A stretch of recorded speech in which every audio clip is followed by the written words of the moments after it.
What's up, YouTube? It's the Action Figure Grader coming back to you with another video. And after a very, very long pause from buying action figures, I think I lasted about 4.5 months.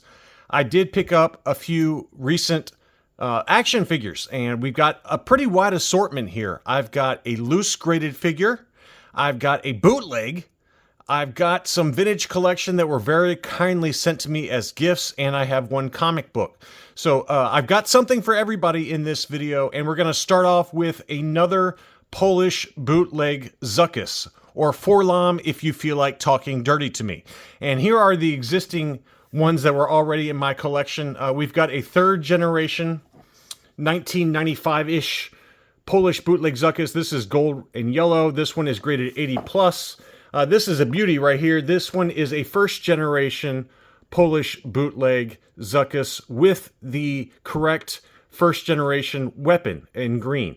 And this one is a metallic blue version. This one is graded 75, and more on him in a little while. And I have a couple of unarticulated examples, one gray and one black rubber, and this one's got blue eyes. So very cool to have these four. But I did pick up another one, and I want to say thank you to Aaron M. He's got a pretty incredible collection of Polish bootlegs. He just bought an entire first set, and if I remember, I'll put it down here, a photo of an entire first set, 1980s articulated Polish bootlegs that he just picked up. It's a pretty incredible collection, and if I remember, I'll put a little slideshow there. But here's the one that he sold me. Thank you again, Aaron. This one is another first generation Zuckuss, and this one is a metallic green, and you can see the difference here in the color. It's very subtle, and in the light it's hard to tell, but this one is a kind of a mint green color, and this one is the metallic blue. So you can see how they look next to each other. And I know it's hard to tell in this video, but it is a slightly different shade. The other exciting thing about this one is that this is my third photo sample. This one was featured in Jacob Brzezinski's book, and here is the book right here. Far, Far Away, A Guide to Unlicensed Vintage Polish Star Wars Figures. It's definitely the definitive guide. This is volume 2. And here is the Zuckuss that I just picked up, and it was featured in the book. And you can tell right here, if you look really closely at the leg there, it's got a couple of dots on the leg. And when I pull up the figure next to it, you can see that it has those same dots. So if you look at the shin there, you can see those 2 dots there. So that's, you know, and obviously there's other signs of wear to it that match exactly with what's in there. So I already spoke with Collector Archive Services, and they said no problem. I sent them the photos from the book along with photos of the figure in high res, and Ken Black, who runs CAS, said no problem. We will label this as a book photo sample. So that's what I plan to do. After I make this video, I plan to send it in. But very cool to have yet another example of a Polish bootleg Zuckuss to add to my ever-growing collection. And if you remember, I do have a couple of other examples that I'll show you that are book photo samples. The first one is this one. This is an unarticulated Han Solo with gray shirt. And this is one I had custom encased by CAS a few years ago, next to kind of a smaller version of the page from Jacob Brzezinski's book. Jacob was kind enough to send me a high-res kind of file with that book page, and I had it printed out and displayed next to that Han Solo, and you can see the tips of his fingers there have that black paint, and this one also has the black paint. This one is labeled as book photo sample CAS 70. They were kind of harsh on that grade, given it looks actually is pretty good condition, but that's what they decided to give it. So you never know what kind of grades you're going to get with bootlegs. And then the other big photo sample that I have that I've already shown you is my Spanish POC Toxic Limbs Bosque that I picked up maybe 3 or 4 years ago. This one was featured in Javier Ruy Lopez's Guide to the Spanish Figures. So, and that one is not noted on the label by AFA, but it is noted in the Certificate of Authenticity or Statement of Archival, whatever you want to call it. It is labeled there as a book photo sample. So this is my third photo sample as it relates to action figures. So very, very cool to add that one. Thank you again to Aaron. Now let's dig into some vintage collection that I very kindly received from 2 good buddies of mine. So let me tell you, the toy community is pretty awesome. I've met some great friends since I've started this stupid YouTube channel. And I'm glad I did start this channel because I really enjoy meeting other collectors. And I got these two beautiful Boba Fetts that are fairly recent releases, and I already talked about them. They were gifts from Boss Bounty after he came to visit me back in May for the ICCC convention. And that was a really generous gift. And I had a crappy weekend. As you guys know, I had a friend that passed away unexpectedly. And when I got back, I had an amazing gift from Brett on Fett. I had him on a live stream here recently. He's been over to my house at the same time Tim was over here. And he sent me the last new Boba Fett that I needed in quotes. This is the Death, Lies, and Treachery Boba Fett. So another kind of comic repaint. And it's a pretty awesome TVC. It is $278 on the list. And there you go. You got the 3 Boba Fetts there. So pretty awesome to get this in the mail. The crazy thing is, Brett said, hey, I got like 2 or 3 of these from Target, and I'm sending you the best one because I know you like to grade stuff. So who does that? Who sends off the best one of the 3 that he's got to a friend instead of, keeping it for himself? That just shows you how awesome of a guy Brett is. So this is based on a Dark Horse Comics book from 1998. The same title, Boba Fett, Death, Lies, and Treachery. So, and it's got the cover art as part of the cardback art. So very, very cool here. And I want to move that one out of the way for a second and put this one right here and put this one, the vintage comic art version, right here. And I just thought it'd be kind of fun to show you the actual comic book for this vintage comic art version. And there it is. And my lighting is terrible right now because of the way comics are. But this is the Star Wars 42, the first appearance of Boba Fett in comics in a CGC 9.8. And pretty awesome to have both of them together. And again, I'm sorry about the glare there. But wow, that is pretty cool to have, the original comic art that this cardback is based on. And I am going to send them off to CAS. I've been really good. I have not sent anything into CAS here in a very long time. But these 3 are in pretty awesome shape. So I will definitely send them off fairly soon. And the other TVC that I received was, I can't remember if I've shown this on the channel, so I apologize if I have, but I don't think I have. And this was a gift from Norbert S. He is a Patreon supporter and a good buddy of mine. And as a gift, he sent me this Indoor Rebel Commando in the Scout Trooper disguise on the 40th anniversary Return of the Jedi packaging. This is a beautiful unpunched card, as they're starting to do now. And it was already graded by Collector Archive Services. So how insane is that of Norbert to send this to me? He's got a pretty incredible collection. I've seen some photos privately of Norbert's collection, and he does have some gems. But he sent this to me, and this one graded 95. Wow. 95, 90, 95 were the subscores on this one. VC 272.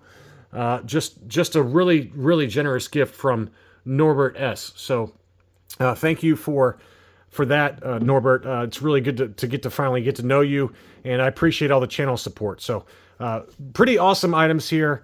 And I think now's a good time to show you the loose graded figure that I recently picked up from the UK. So here's the recent loose graded figure that I picked up, and it's yet another Darth Vader to add to the collection, and it's a beautiful Spanish figure, and it goes really well with the other 2 Vaders that I've got in my collection that I wanted to show you. So the first one is an interesting one. This is a Spanish PBP Darth Vader, and it's labeled by UKG as PBP Paint Mask Error.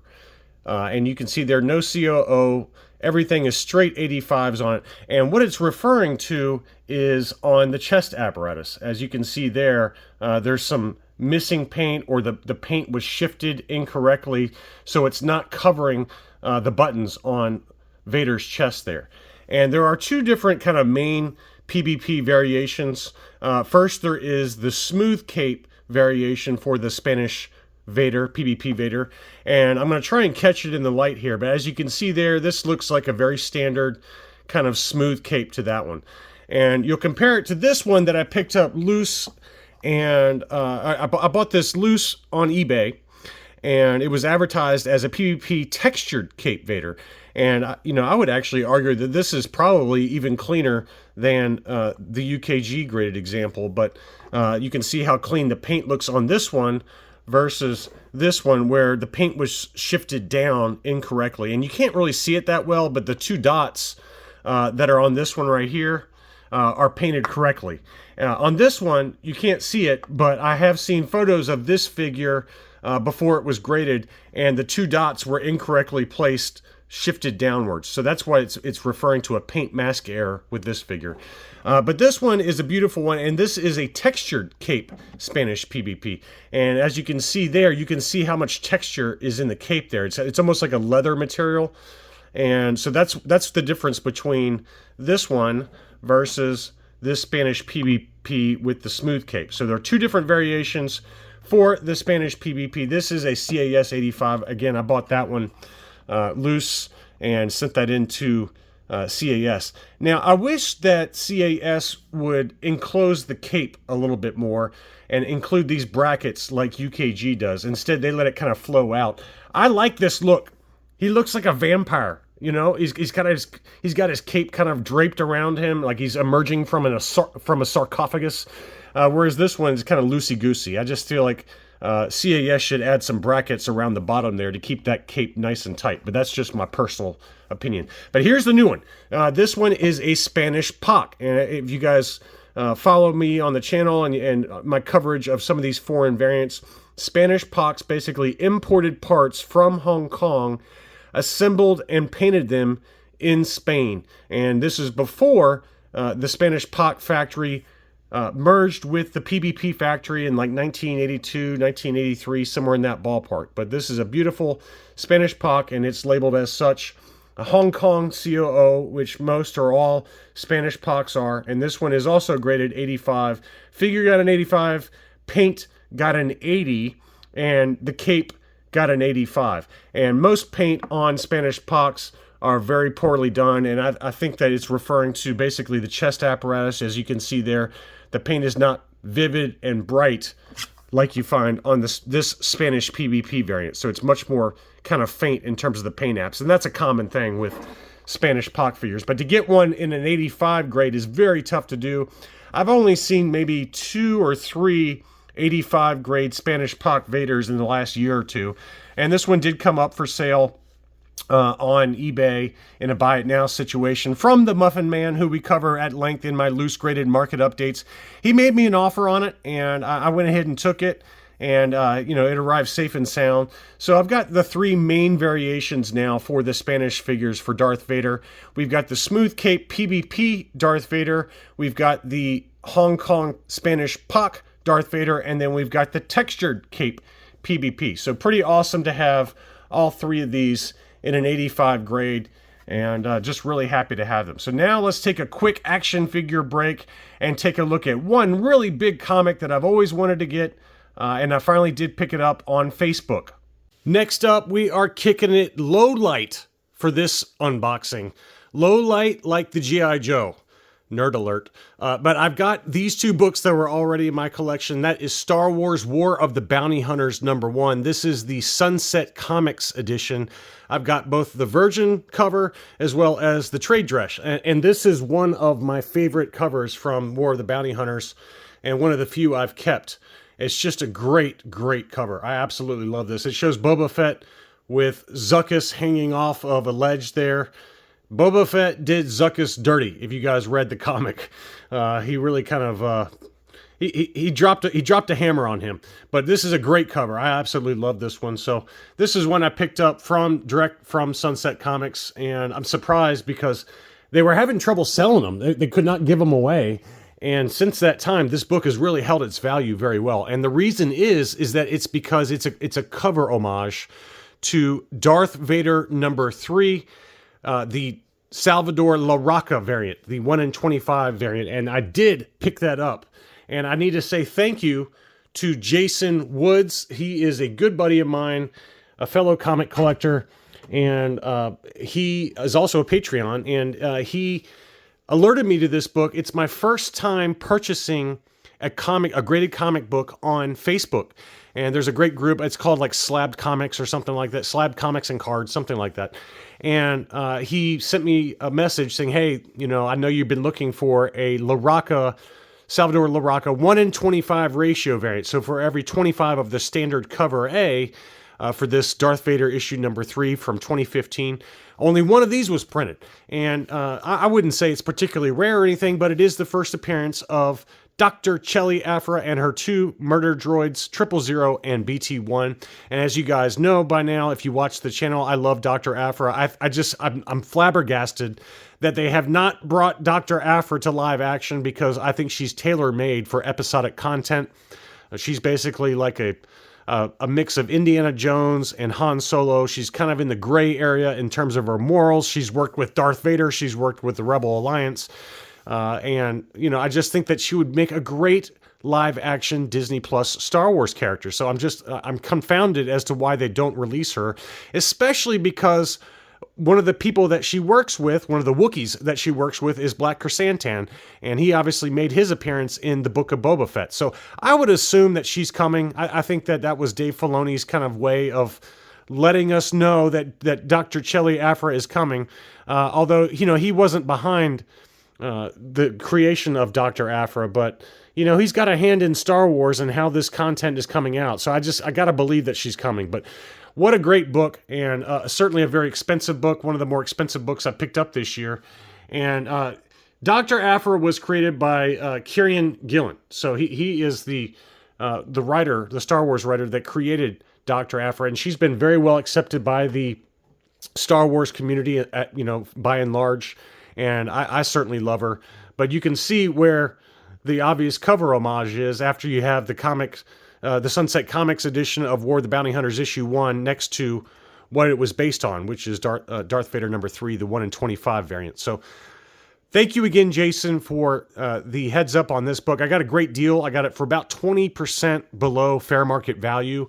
A very smooth transaction, and very happy with it. So to end this video, we're going to take a look at a mint on card tri-logo that I picked up. Finally, before we wrap this video up, I did pick up a new tri-logo for the collection on Facebook in the Deal or No Deal group, and it's a Last 17. As you guys probably know, I don't have a lot of Last 17, but I did pick one up, and it goes nicely with this one that I picked up earlier this year. This is the tri-logo Barada, and this one I picked up also on Facebook in the Dark Side Alliance group. It was ungraded. I was expecting about a 75, and that's about what it got, but really nice example.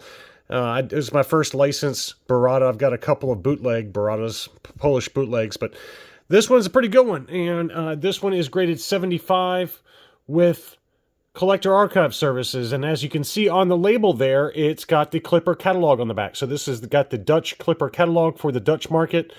And the card got a 75, blister 80, figure 85 for an overall 75. And I think that's appropriately scored. There was just a fairly pronounced crease somewhere on there. But here is the back of the card that has the Clipper catalog. So these were made by the Palatoy factory, I believe, for the, the Amsterdam/Brussels Dutch market, and they've got a little pull-off catalog that kind of shows you some of the items that are available, but really nice unpunched example. And so here's the other one I picked up from Ian Sanderson, who obviously you guys probably know from GW Acrylics. He makes sliding acrylic cases and lots of other, acrylic risers like I use for my figures behind the backdrop here. And this one is a Lumat. And this was in Deal or No Deal, and I was able to get, I think, a very fair price for it. And here it is. This is graded AFA, Tri-Logo Lumat, AFA 80. The card got an 85, blister 80, figure 85. Although this is kind of a fairly old grade, and I would say that the figure score of 85 probably doesn't hold up anymore, because the torso, as we talk about all the time on my channel for Lumat, has discolored a little bit. So not the end of the world. I think, even with the discoloration to that torso, it's still easily an 80 grade for overall. And this one also has the Dutch Clipper catalog on the back. I just saw this one for sale. I had some money to burn, and Ian was really great to work with me on the price.